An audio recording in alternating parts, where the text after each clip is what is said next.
আসসালামু আলাইকুম রহমতুল্লাহ। আলহামদুলিল্লাহ আলহামদুলিল্লাহি ওয়া কাফা ওয়া সালামুন আলা ইবাদিহিল্লাযিনা ইসতাফা, আম্মা বা'দ।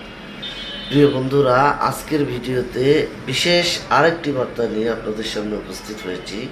ভিডিওর বিষয়টা হচ্ছে ধৈর্য আল্লাহর পক্ষ থেকে পরীক্ষা নয়, এটা হচ্ছে সম্মানের একটা মহাসূচক।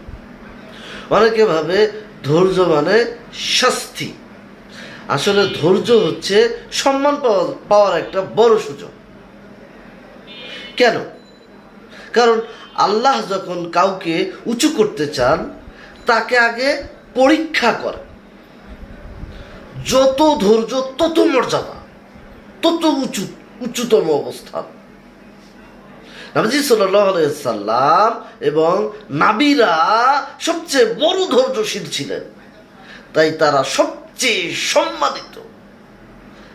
আমরা যদি আজ কষ্টের মধ্যে থাকি বা যারা কষ্টে আছি, এটা হয়তো আমাদের মর্যাদা বাড়ানোর